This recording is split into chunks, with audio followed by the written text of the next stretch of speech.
সারা বছরই খুব কমই পাওয়া যায়, আর যখনই পাই এই রেসিপিটা না বানিয়ে ছাড়িই না। আমার খুবই প্রিয় ও সুস্বাদু স্বাস্থ্যকর একটা রেসিপি। এই পাতার কাঁচা রস ও রান্না দুটোই খুবই উপকারী। এই পাতা দিয়ে যে এত সহজ সরল সুস্বাদু রেসিপি বানানো যায় তা যদি আপনাদের না জানা থাকে তাহলে অবশ্যই ভিডিওটি দেখতে থাকুন। নমস্কার বন্ধুরা, ভাই বোনের হেসেল ঘরে সবাইকে স্বাগত। আজ আমি বানাবো সজনে পাতার শাক ভাজা। ভিডিওটিকেও স্কিপ করবেন না, পুরো ভিডিওটি দেখার জন্য অনুরোধ রইল। সজনের পাতার শাকের এই রেসিপিটা বানানোর জন্য এখানে আমি নিয়ে নিয়েছি বেশ কিছুটা পরিমাণে কচি সজনের পাতা। এটা আমাদের বাড়িরই গাছের পাতা, এটা দিয়েই আজকে বানাবো রেসিপিটা।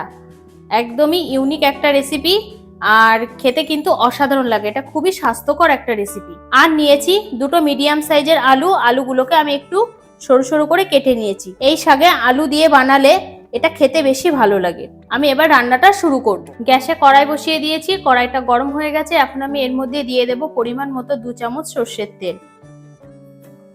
তেলটা গরম হয়ে গেছে, এখন আমি এই তেলের মধ্যে দিয়ে দেব 3টে শুকনো লঙ্কা ফোড়ন। শুকনো লঙ্কাটা একটু তেলে হালকা নাড়াচাড়া করে নেব। এবার এর মধ্যে দিয়ে দেব 6 থেকে 7 কোয়া রসুন। এখানে আমি একটু থেতো করে নিয়েছি। যারা এটা নিরামিষ বানাতে চান তারা এটা স্কিপ করতে পারেন।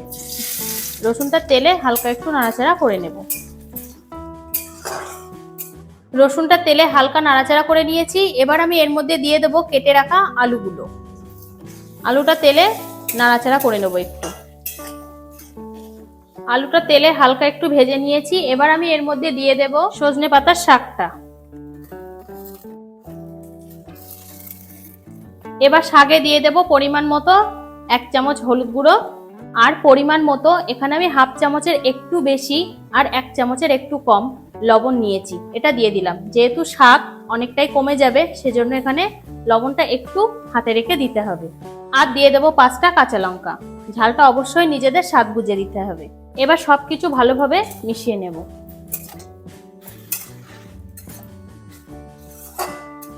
দেখুন নাড়তে নাড়তেই কেমন কমে গেছে। সবকিছু ভালোভাবে মিশিয়ে নিয়েছি। এবার আমি 5 থেকে 7 মিনিটের জন্য ঢাকা দিয়ে দেব, সবকিছু ভালোভাবে যাতে সিদ্ধ হয়ে যায়। 5 থেকে 7 মিনিট হয়ে গেছে। আমি এবার ঢাকাটা একবার খুলে নেব, হালকা হাতে নেড়ে দেব।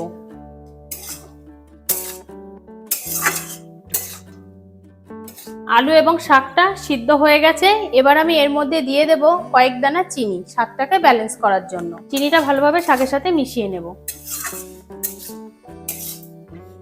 এইভাবে আমি আরো 3 থেকে 4 মিনিট এটা রান্না করে নেব।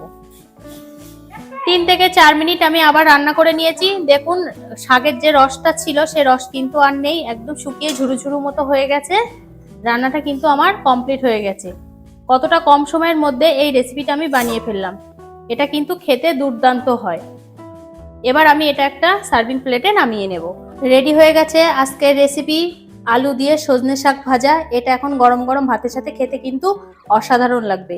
আপনারাও বাড়িতে এইভাবে অবশ্যই ট্রাই করবেন এবং কেমন হলো অবশ্যই কমেন্ট করে জানাবেন। কিন্তু আজকের রেসিপিটা তাহলে এই পর্যন্ত।